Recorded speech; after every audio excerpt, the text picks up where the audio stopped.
बिल्कुल। देशरतन निगम जी, हम पहले भी बात जब कर रहे थे तो एक जो बार बार जो प्रधानमंत्री ने बात कही, कहीं ना कहीं एक बैलेंसिंग एक्ट भी उन्होंने करने की कोशिश की। एक प्रधानमंत्री के तौर पर उन्होंने अपनी जो सरकार है उसने क्या क्या किया वो सब बातें भी बताई, लेकिन जो एक कोर हिंदुत्व वोटर बीजेपी का है उसके लिए भी उनके भाषण में बहुत कुछ था। उन्होंने 800 साल की गुलामी की बात करी, देश के अंदर नई चेतना की बात करी, 2014 के अंदर सिर्फ सत्ता परिवर्तन नहीं हुआ, देश का एक रुख बदलने की बात करी। तो कहीं ना कहीं उसका एक बैलेंसिंग एक्ट भी दिखाई पड़ा। अंकित जी, मैं नहीं समझता हूँ कि कोई बैलेंसिंग एक्ट था। 800 साल की गुलामी एक तथ्य है, हमारा इतिहास है, और उस गुलामी की मानसिकता से निकलने की बात उन्होंने करी।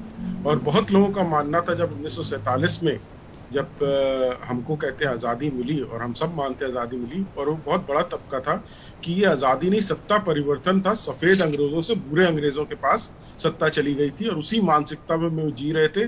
जो कुछ पाश्चात्य ने दिया, हमें पश्चिम देशों ने दिया, वही श्रेष्ठ है। इसके अलावा हमारे पास तो अपना कोई सिविलाइजेशन, संस्कृति थी ही नहीं।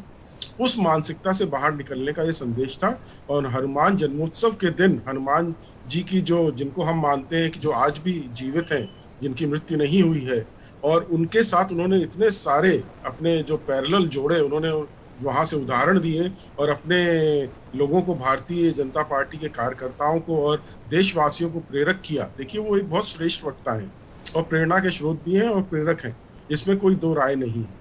और ये भारतीय जनता पार्टी के वर्कर्स की मीटिंग को वो एड्रेस कर रहे थे, देश ने भी देखा, वो एक अलग बात है। और जिस तरह से उन्होंने बताया कि भ्रष्ट लोगों का जो गोंद, जो अपोजिशन पार्टी का जो गोंद है, वो भ्रष्टाचार है, उसी से वो जुड़े हुए हैं। तो वो एक बात साफ हो जाती। देखिए, अपोजिशन का काम करना चाहिए, लेकिन भ्रष्टाचार पे जुड़े, ये देखिए बड़ा शॉकिंग है।